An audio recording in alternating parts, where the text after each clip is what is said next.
Hello po! Welcome to Mystic Oracle Tarot PH po. Mga subscribers ko, welcome! New viewers, welcome as well. Yung reading po today is about, if you find this video, ito po ay para sa'yo na message po. Tingnan natin.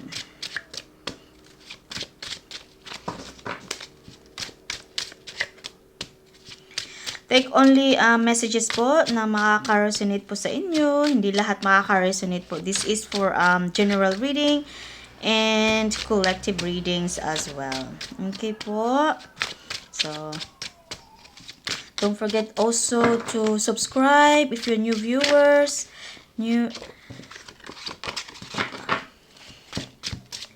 Don't forget also to like. If you wanna comment down, go for it. Okay. Isa-shuffle ko muna to na maayos, everyone. I just really want to make sure na they're all shuffle kasi I wanna get the correct yung energy na makonect ko talaga nga para talaga sa iyo galing sa Divine Universe na mensahe na ma-receive mo. Okay. Meron tayong King of Swords.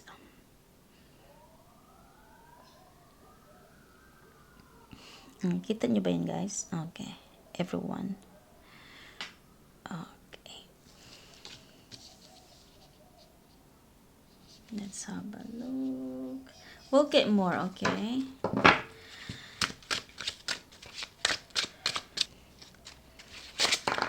Yun.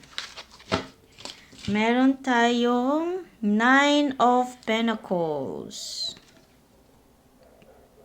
Tungkol ba sa pera mo?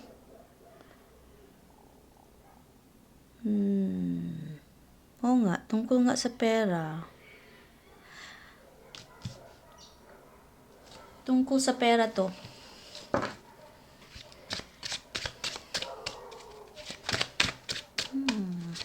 Tungkol sa pera na kagampanan niya. Okay, we got the Hermit.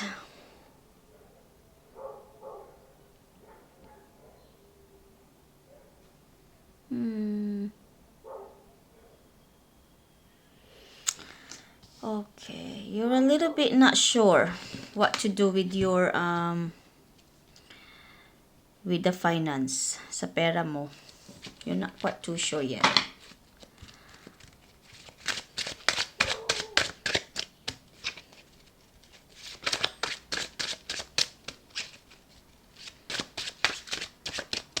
Let's get more to find out more. Busy ka nito, nag-iisip.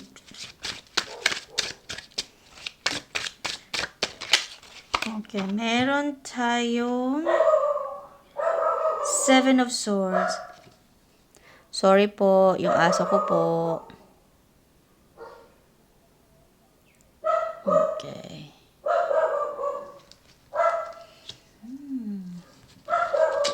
Seven of Swords.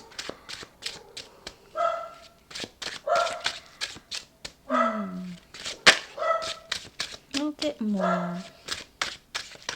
Hindi ko pa siya maano. May kagampanan ka nga talaga na desisyon na it will give you the benefit or you needed to compromise para sa ikakabuti ng mo, sa kapirahan mo. Sorry po yung maingay yung aso po kasi may someone's walking. Okay.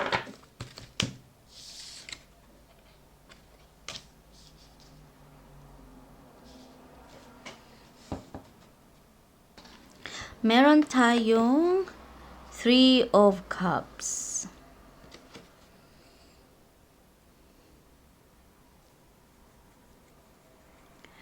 Parang feel ko to,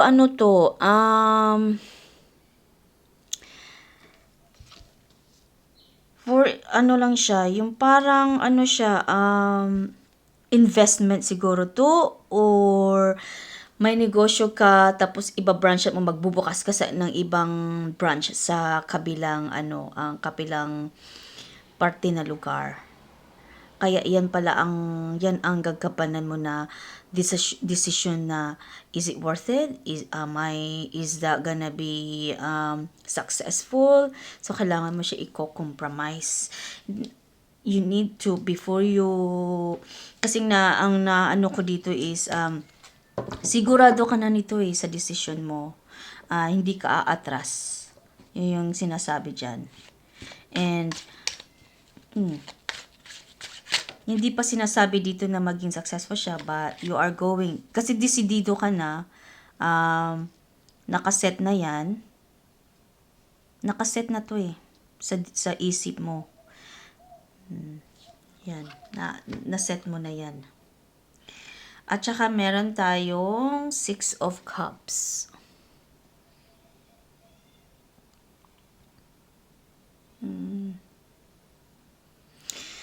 Parang feel ko na dahil sa experience mo na if you are branching out or investment, okay? Parang because sa experience mo maganda tapos na ano siya, you cope with it na kung may times na nag-down yung economy, yung business mo hindi naman siya na bankrupt or na wala namang walang hinay lang nga siya, but your business is still going. Yung profits niya parang unti-unti. Even though there are times, pero never ka na loss ng pera. Kaya you are so willing, you are so decisive na talaga ito yung decision mo na that's it. I'm going to. Kasi para ikakabuti nga ng sitwasyon ng pera mo na mag-ano ka. Yung the more na marami kang negosyo, the more you'll get lots of money. Yun yung ang iniisip mo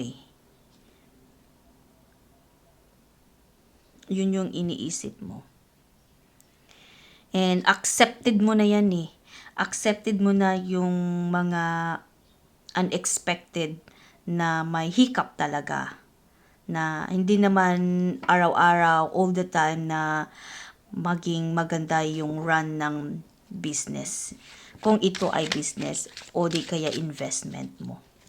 Investment like like a stock market or something like that, or nag-i-invest ka sa bangko tapos at in 3 months time tapos bigla na lang bumaba yung percentage niya. So parang ganun, it's not quite affected but you still wanna go through. Hindi naman siya masyadong naapektuhan na kahit mababa yung percentage na makukuha mo.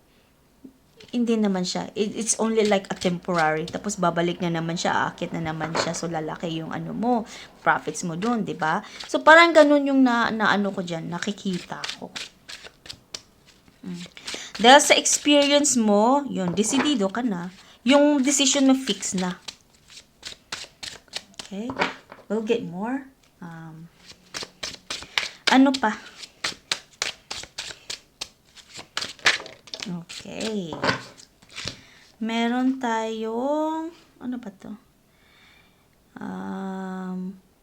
Kasi siya, shiny siya, kaya, tsaka maliit yung niya, yung sulat niya, kaya nahihirapan ako basahin. Meron tayong 5 of Cups. Ito yung mga expected mo na there are times talaga na may araw, there are times na hindi talaga maganda ang flow ng negosyo or investment ng pera.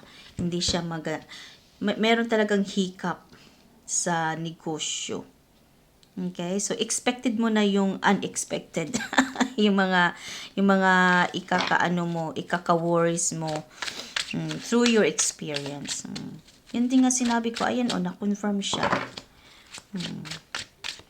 But you got through. Desidido ka pa rin. Fix ka na talaga. Wala nang yan sa'yo. Walang mag-change ng mind sa iyo yan. Wala na. Kahit may mag-advise sa'yo, your decision is fixed. Inahandaan mo na yung sarili mo. Ina-accept mo na yan.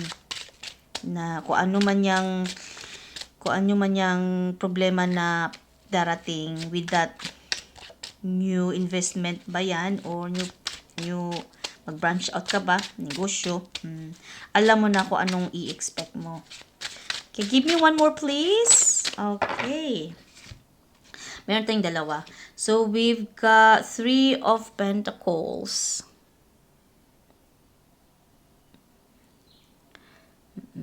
You have the abilities na maano mo siya, makontrol yung emotions mo. You have the abilities na makaano ka na yung parang through that negative, mga negative na mga hiccups na ma-receive mo, you actually, that thing will give you, it's like a yung reverse psychology na, instead na magiging magiging worried ka, iyak-iyak ka dyan, through your experience, parang that's your strength. Yung mga problema na yan, yun yung nagbibigay sa iyo ng strength na, I'm not gonna give up. It will come na babalik yan. Babalik yan, magtataas din yan kung investment to, yung rates will go up. Yung parang ganun ka, napaka-positive mo na tao. Hindi ka, yung palaban ka ba? Palaban ka. Oh. Yun yung maganda yung nire-recognize mo yung problema and you turn it into positive na magiging strong ka. Wow. Ang ganda ang ganda mo, ang ganda ng attitude mo. Meron tayong 2 of Swords. Siyempre, minsan matitension ka talaga. At saka minsan nga mafe-feel mo pa na parang mag-decide ka na nga, i-withdraw ko na lang kaya. Minsan. Oo. It's not giving you peace of mind kasi siguro when naka-experience ka talaga na there are times na na-experience mo nga babang-baba talaga siya. Yung wala ka ng parang 1%, 2% yung nawala sa'yo. Parang ganun. If this is an investment, okay? Like a stock market or sa bangko ka nag-i-invest, yung ganun. Okay? At saka yung sa negosyo naman, kung magbe-branch out ka, yun yung times na may quiet siya. Especially, economy natin dyan sa Pilipinas po. Sobra, napakahirap na. So, parang there are times na nagdadalawang isip ka na i-withdraw mo na lang kaya, o tama ba yun? Yung kinu-question mo siya minsan. You feel that way. But, like I said, you have the very positive attitude. Dahil sa experience mo, parang you learn to psychology reverse yung negative, you turn it into positive. Yun yung nagbibigay sa iyo ng strength. Well, this is a very rare type of person you are. Kasi hindi lahat makaka-cope. Especially sa mga emotional sensitive na tao po.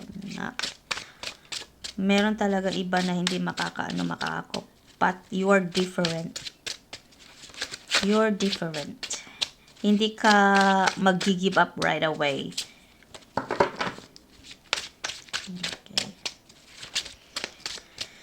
Ano pa? Meron pa ba? May arami. Okay, meron pa. Meron tayong King of Pentacles.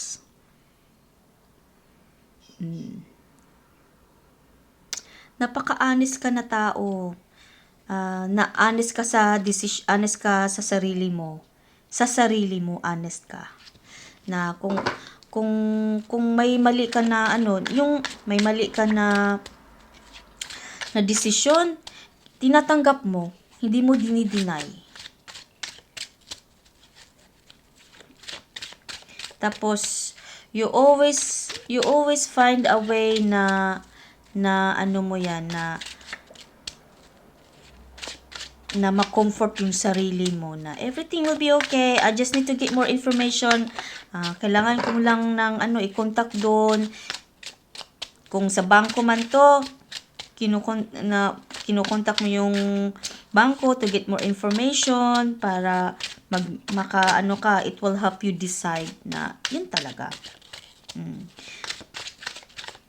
Parang feel ko meron pang isa. Okay, let's get one more. Parang meron, yan nga, meron nga. Okay, meron tayong Four of Swords.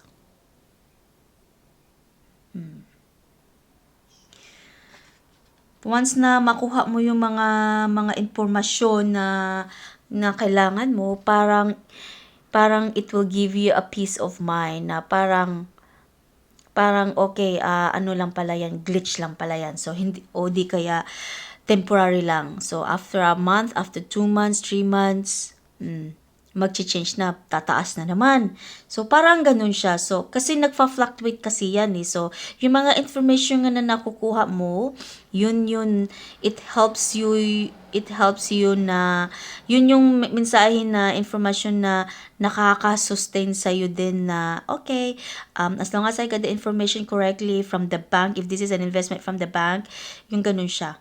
Yung parang sure ka na okay, it will be okay. Ang ganda ng ang ganda ng attitude mo. So, keep it up like that. Kasi, it's a very rare people like that. Kasi hindi lahat talaga ganyan. Ang ganda.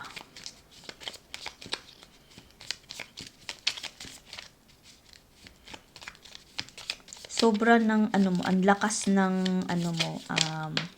ang lakas ng, positibong mo sa sarili mo. You don't let the negative walk all over you. Ang ganda. Okay, before I finish this reading, magbibigay lang po ako ng affirmation, pahayag or statement po sa before ending this, okay? It's just to help you more, to give you more information po, okay? Meron tayong dissolve loneliness. Kita nyo ba yan? Ayan. Align with joy to receive the energetic alliances you have pre-agreements with. Okay. Okay. Kung may may disagreement ka sa ibang tao, o di kaya sa sarili mo, mo lang daw yan. Hindi mo siya like, dissolve means like, get rid of it. Kasi it's not serving you. And to give you also peace of mind at saka magiging ka din. Parang you feel a little bit better pag wala kang makaaway or things like that. And yeah, that's your affirmation for today. And I hope you enjoyed this reading. And I hope someone can resonate this. And please continue to support, to build my channel if you're new viewers and my subscribers. Thank you for always supporting me. And I hope you enjoy this reading. And I hope someone can resonate this. And I will see you in my next reading. Bye for now.